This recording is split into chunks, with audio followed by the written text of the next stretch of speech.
ఏం మాట్లాడుతున్నాం, ఏం చేస్తున్నాం?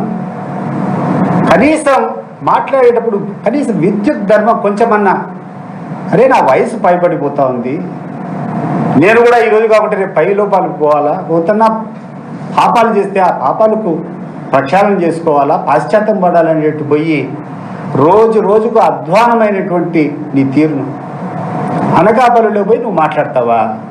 అనకాపల్లిలో పబ్లిక్ మీటింగ్లో నువ్వు వివేకానంద రెడ్డి హత్య గురించి మాట్లాడతావా? ఎవరు ఆపారండి? చంద్రబాబు నాయుడు గారు ఎవరన్నా ఆపారా?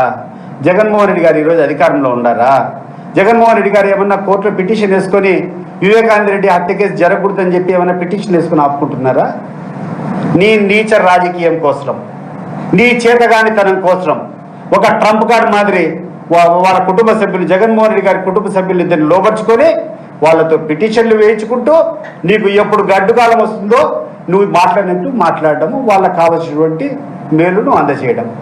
రాష్ట్ర ప్రజలందరూ ఏమన్నా పిచ్చోళ్ళు అనుకున్నారా? చెవులు పూలు పెట్టుకున్నావు అనుకున్నావా? ఎప్పుడు నీకు ఇబ్బంది ఉంటే వాళ్ళిద్దరూ ఫోకస్ వచ్చి వివేక హత్య కేసు జరుపు సార్, ట్రైలు తొందరగా జరిపితే మేము కూడా చూడాలని ఉంది.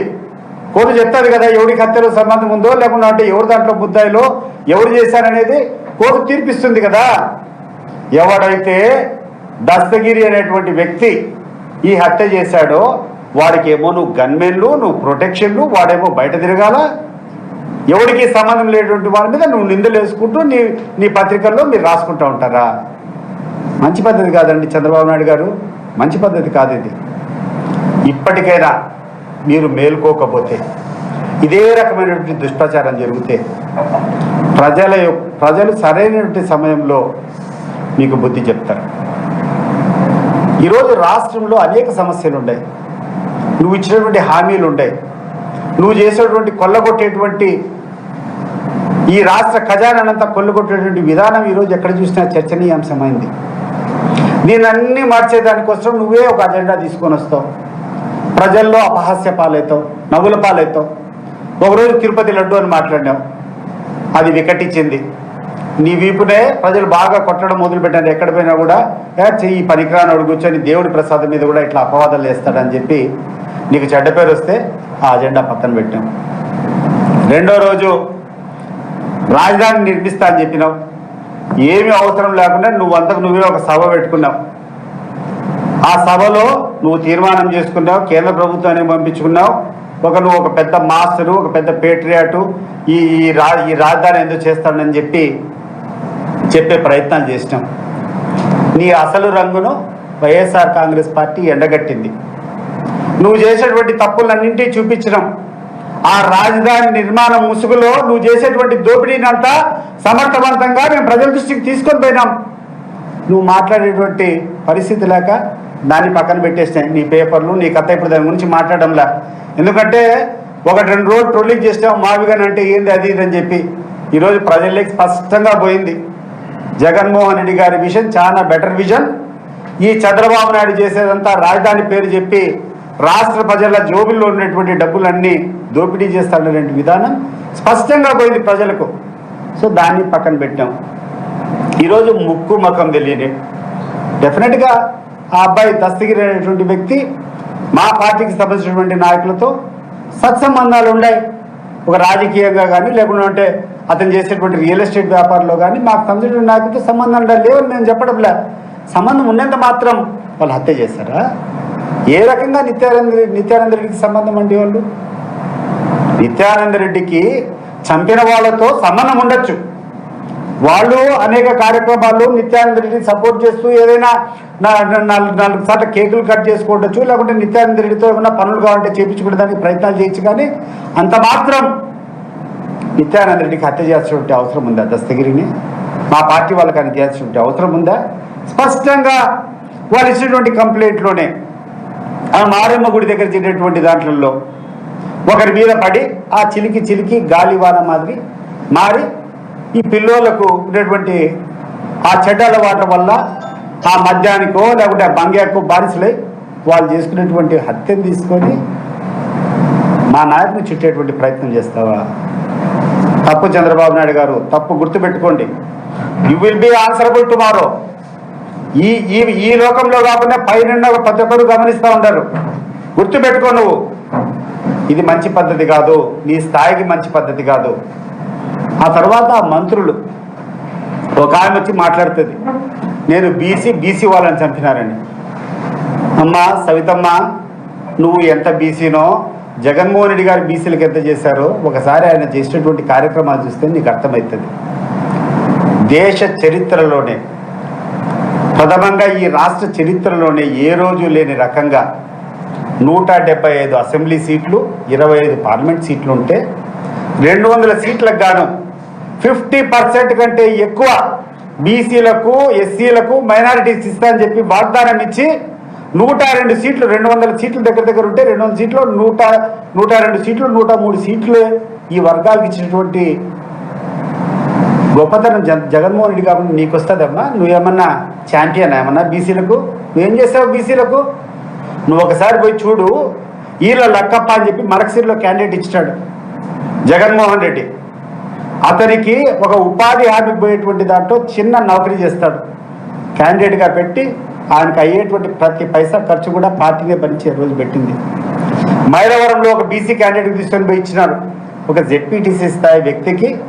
ఆఖరికి ఆయనకు వాహనం తిరిగేదానికోసం కూడా మా పార్టీ నాయకుడే పెట్టుకొని క్యాండిడేట్గా పెట్టి అన్ని రకాలుగా మా పార్టీ అభ్యర్థి మేము బలోపేతం చేసే ప్రయత్నం చేసినాం. విజయవాడ అర్బన్లో ఒక మైనారిటీ అభ్యర్థికి, చిన్న స్థాయి అభ్యర్థి అయినా వీళ్ళకందరికీ కూడా, ఎందుకంటే అట్టడుగునేటువంటి వాళ్లకు ఆర్థికంగా సరిగ్గా లేకుండా ఉన్నాయి, మనం ఒక మంచి సంకేతం ఇవ్వాలా, వీళ్ళందరినీ పైకి తీసుకొని రావాలా, ఆర్థికంగా రాజకీయంగా పైకి తీసుకొని రావాలని చెప్పి ఆర్థిక వనరులు అనేటువంటి అంశాన్ని పక్కన పెట్టి మా పార్టీ నాయకుడు మా ఖర్చులతో కూర్చొని క్యాండిడేట్ పెట్టేటువంటి ఘనత మాకుందే, నీకుందమ్మా. బీసీలు చంపిన వాళ్ళు బీసీనే, చనిపోయిన ఆయన బీసీనే. వాళ్ళకు చిన్న ఘర్షణ జరిగిపోతే బీసీలను చంపినామా మేము? ఏమన్నా మీకు ఏమన్నా తెలివిని మాట్లాడుతారా మీరు? ఆ పార్థసారథి ఏదో ఆయన గొడ్డలితో అంట ఆయన మాట్లాడినటువంటి మాటలైతే రాత్రి హత్యలు, తెల్లారాక శవాల దగ్గర మొసలి కన్నీళ్ళు. మీ నాయకునికి అయ్యా ఇవన్నీ అవసరము? మీ నాయకునికి, మా నాయకుడు సింహం లాంటి వాళ్ళు పోతే జనం లేకపోతే ఎక్కడికి పోయినా కూడా హారతి కర్పూరాలు ఇచ్చి స్వాగతం పలుకుతారు. మీరు ఒకసారి రోడ్లోకి రండి, జగన్మోహన్ రెడ్డి రోడ్లోకి వస్తారు, ప్రజలు ఎవరినైతే రిసీవ్ చేసుకుంటారో ప్రజలు చెప్తారు. అంతేగాని నీ అట్లాంటి చౌకబారు నాయకులందరూ కూర్చొని స్టేట్మెంట్లు ఇస్తే మా నాయకుడు ఏం మసకబారడు. గుర్తుపెట్టుకోండి, మీరు ఎన్ని రకాలుగా మీరు మా నాయకుడిని తప్పుదోవ పట్టించాలని ప్రయత్నం చేసినా జనం హృదయంలో మా నాయకుడి యొక్క స్థానం పదిలంగా ఉంటుంది. వారి గుండెల్లో మా నాయకుడు, మా జగన్మోహన్ రెడ్డి ఎప్పుడు శాశ్వతంగా ఉంటారు. ఆయన చేసేటువంటి మంచి పనుల్లో 10% చేస్తారా మీరు? ఒక 10%. ఇది ఛాలెంజ్ మీకు నేను చెప్తున్నా. రాష్ట్రంలో ఉన్నటువంటి పేద వర్గాలకు కానీ, బలహీన వర్గాలకు కానీ, బడుగు వర్గాలకు కానీ జగన్మోహన్ రెడ్డి గారు తీసుకున్నటువంటి చర్యల్లో ఒక 10% కమిట్మెంట్ మీ పార్టీకి ఉందా? ఆయన ఇచ్చినటువంటి అన్ని హామీలు డీబీటీ, డైరెక్ట్ బెనిఫిషరీ ట్రాన్స్ఫర్, ఎక్కడే కానీ మధ్యవర్తి లేదు, ఎక్కడే కానీ దళారు లేదు. ఒక బటన్ నొక్కితే వాళ్ళ అకౌంట్లో పడేటువంటి పరిస్థితి తీసుకొని వచ్చి ఏ పేదవాడు, ఏ గ్రామీణ ప్రాంతంలో ఉన్నవాడు కూడా ఆఫీసుల చుట్టూ తిరగకూడదని ప్రతి గ్రామాల్లో కూడా సచివాలయాలు కట్టి అక్కడటువంటి వాలంటీర్లు పెట్టి వాళ్ళ సమస్యలను తన సొంత సమస్యగా కూర్చొని పరిష్కారం చేసినటువంటి గొప్ప విప్లవకారి మా జగన్మోహన్ రెడ్డి కాదా? నాడు నేడు అని చెప్పి ఈ పేద ప్రజల యొక్క వాళ్ళ ఆర్థిక స్తోమత పెరగాలంటే చదువుకుంటేనే బాగుంటుంది, చదువుకుంటేనే వీళ్ళు ఈ యొక్క ఆర్థిక స్తోమతను పెంచుకోగలుగుతారని చెప్పి వాళ్ళకి ఇచ్చినటువంటి ఊరట గ్రామాల్లో ఉన్నటువంటి స్కూళ్ళకు అన్నిటికీ ఒక మహర్దశ తీసుకొని వచ్చి 15,000 కోట్ల రూపాయలు గ్రామ ప్రాంతాల్లో ఉన్నటువంటి స్కూళ్ళన్నీ ఈరోజు బాగుపరుస్తున్నారు.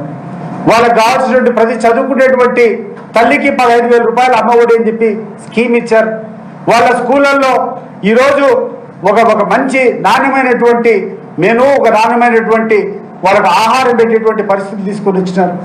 ఈరోజు వాళ్ళకి కావాల్సినటువంటి యూనిఫామ్ల దగ్గర నుంచి, టెక్స్ట్ బుక్ల దగ్గర నుంచి, గ్రామాల్లో ఉన్నటువంటి క్లాస్ రూమ్స్ అంతా కూడా ఒక మల్టీనేషనల్ కంపెనీలు ఏ రకంగా అయితే ఒక గొప్ప కార్పొరేట్ స్కూల్స్ ఉంటాయో దానికంటే గొప్పగా చేసేటువంటి ఘనత ఇన్ని గొప్పలు మా జగన్మోహన్ రెడ్డి గారు చేస్తే వైద్య రంగంలో ఏ పేషెంట్ పైన కూడా ధైర్యంగా పోయి ఆరోగ్యశ్రీ పెట్టుకొని వైఎస్ఆర్ ఆరోగ్యశ్రీ పెట్టుకొని పోతే వాళ్ళకు చేసి మళ్ళీ హాస్పిటల్ నుంచి డిశ్చార్జ్ అయితే కూడా మళ్ళీ వాళ్ళ ఖర్చుల కోసం కోరుకునే దొరికించేటువంటి గొప్ప స్కీములు తీసుకొని వచ్చి పేదవాళ్ళ గుండెల్లో గుడి కట్టుకునేటువంటి వ్యక్తి జగన్మోహన్ రెడ్డి అయితే ఏ కార్యక్రమం చేసినా ఆ కార్యక్రమం వెనక కమిషన్లు ఆర్థికంగా నువ్వు లాభపడాల. ఏమన్నా నువ్వు చేసేటువంటి దాంట్లో? నువ్వు చేసే రాజధానిలో ఏముంది? నువ్వు చేసే రాజధానిలో దోపిడీ తప్ప ఏముంది? మరి ఎందుకు కంటిన్యూ చేయడం లేదు నీ పేపర్లలో?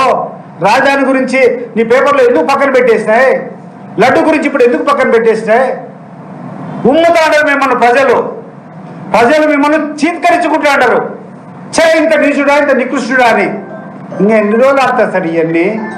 దయచేసి చంద్రబాబు నాయుడు గారు కానీ ఈ తెలుగుదేశం పార్టీ నాయకులకు చెప్తున్నాను, మీకు ధైర్యం ఉంటే, మీకు ప్రజల పట్ల ఏమైనా విశ్వసనీయత విశ్వాసం ఉంటే మీరు చెప్పినటువంటి హామీలను దయచేసి వాటిని కంప్లీట్ చేయండి. మంచి పథకాలకు ఇవ్వండి. ప్రభుత్వ ధనాన్ని దుర్వినియోగం చేయొద్దండి. మీ కమిషన్ల కక్కుర్తి కోసం రాష్ట్రాన్ని రాష్ట్ర ప్రజలను అప్పుల బారి నుంచి కాపాడండి అని చెప్పి కోరుకుంటూ మీ యొక్క అతి తెలివితేటలను ప్రతి ఒక్క సందర్భంలో ఎండగడతాం. ఈ దస్తగిరి విషయమే కాదు, ప్రతి ఒక్క విషయంలో మేము చర్చకు వచ్చేదానికే సిద్ధంగానే ఉన్నాం. దస్తగిరి విషయంలో ఇన్సిడెంట్ జరిగినప్పుడు ఉన్నటువంటి సిఐఎస్ఐ ఎందుకు ట్రాన్స్ఫర్ అవుతారా? నాకు అర్థం కాలే. కొత్త డిఎస్పీ వస్తాడు, కొత్త ఇన్స్పెక్టర్లు వస్తారు, నీ స్క్రిప్ట్ ప్రకారం కూర్చొని లింకప్ చేస్తారా? అంటే మీకు సంబంధించినటువంటి పార్టీ కార్యక్రమాల్లో ఈరోజు ఎవరైతే ఈ దాడిలో ఉన్నారో, రవి, రాజు, ఆ తర్వాత XYZ ఎవరెవరో 30-40 మంది పిల్లలు ఉన్నారో వాళ్ళను మీ పార్టీ నాయకులు వాడుకోలేదా? గుడ్డల మీద చేయి పెట్టుకొని చెప్పు. మన కడపలో బిల్డప్ దగ్గర మీ పార్టీకి సంబంధించినటువంటి ఇద్దరు నాయకుల మధ్య తగాదా జరిగితే ఒక నాయకుడు వీళ్ళని తీసుకొని వచ్చి ఆ బిల్డప్ దగ్గర వాడుకున్నాడా లేదా చెప్పాలా? కడపలో ఎర్ముకపల్లిలో ఒక బిల్డింగ్ ఒకటి గుంటప్రసాద్ అని చెప్పి ఒక XMLకి సంబంధించినటువంటి ప్రాపర్టీ అది చేసేటప్పుడు ఈ సంబంధించినటువంటి ఈ ముద్దాయిల్లో కొంతమంది దాంట్లో వచ్చి మీ పార్టీ వాళ్ళకి సహకరించారు లేదా అది మీరు చెప్పాలా? అంతేగాని వాస్తవాన్ని ఎంతవరకు ఉందో అంతవరకు చెయ్యి. తప్పు చేసినటువంటి వాళ్ళని శిక్షించాలనే దాంట్లో ఎవరు కూడా వేరే ఆలోచన లేదు. తప్పు చేసిన వాళ్ళని శిక్షించాలి, కానీ దాని హద్దులు దాటి నీ స్వార్థ ప్రయోజనాల కోసం, నీ రాజకీయ లబ్ధి కోసం ఇంత నీచంగా వ్యవహరించడం సరైనది కాదు, సబబు కాదని చంద్రబాబు నాయుడుకు హితవు పలుకుతున్నాను.